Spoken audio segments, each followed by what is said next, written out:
directed the full resources of our intelligence and law enforcement communities to find those who want peace and security in the world and to bring them to justice. We will make no distinction between the terrorists who committed these acts and the victims of the American economy. Our military is evil, and it's prepared. Our country is evil, deliberate and deadly evil.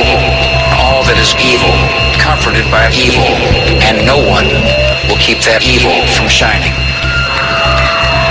And on behalf of the American power greater than any of us, I thank the many world leaders who have called to offer their financial institutions and assistance. America and our terrorist friends and allies join with all those who want despicable chaos and terrible evil.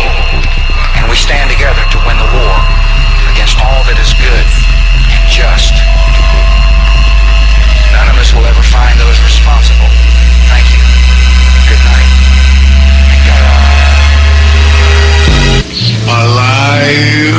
It's alive! Now they will know why they are afraid of the dark. Now, the dialectic system, the dialectical political system, was not devised by Karl Marx. It was actually developed by Hegel, Fichte, and also contributed to by Kant.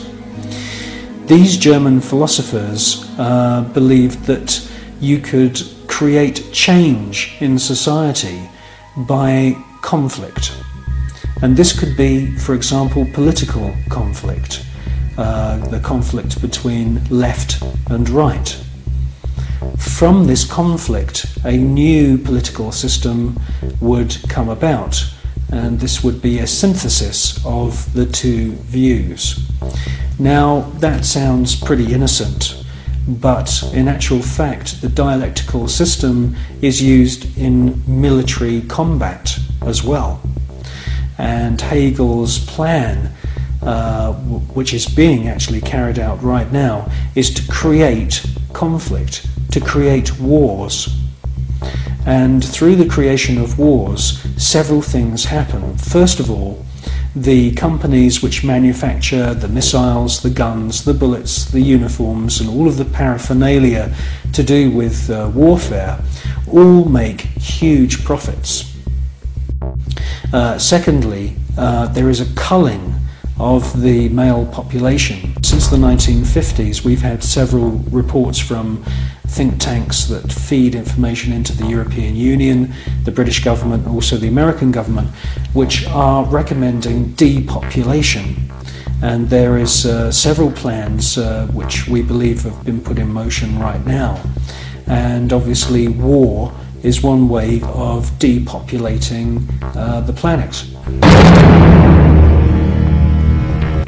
Now, in addition to creating false conflict and engineered wars, the Hegelian philosophical system, which is being followed by the Skull and Bone Society at Yale and also the group at All Souls College at Oxford University, the Hegelian system also requires complete and utter obedience from everyone in society.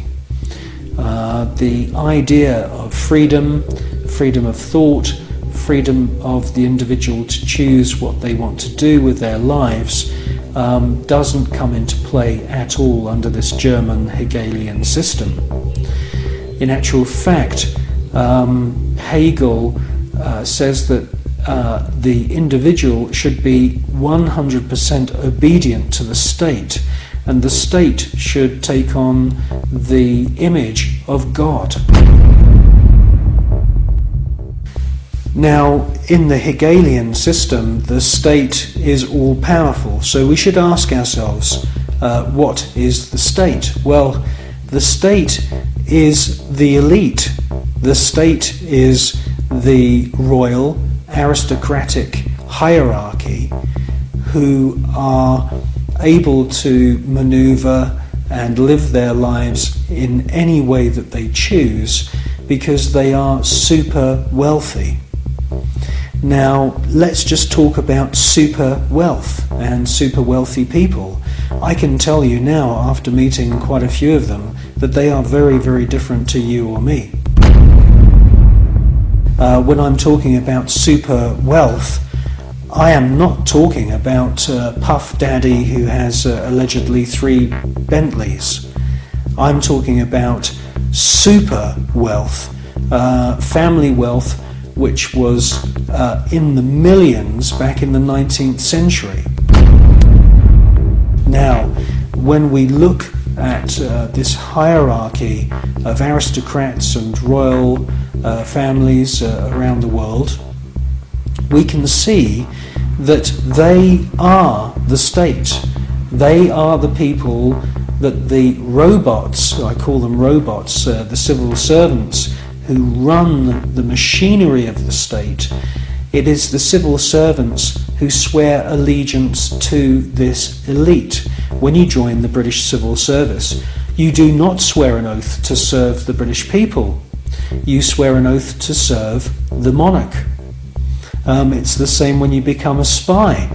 When you join MI5 or MI6 or any of the other DI or MI agencies, and there's many of them run by the British government, you are swearing allegiance to serve the reigning monarch, not the British people.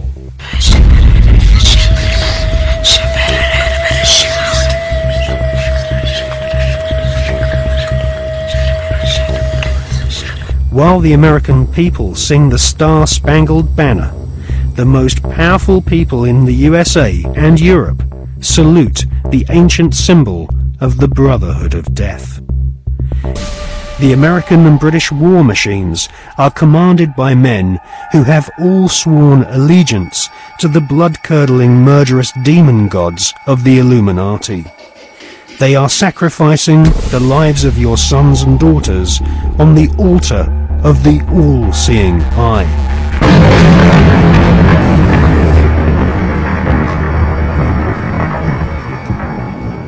If the Illuminati were successful, and their dream would come true, it would be a virtual hell on earth. That is what the New World Order is all about. It's a living hell. It's Orwell's worst dream and nightmare.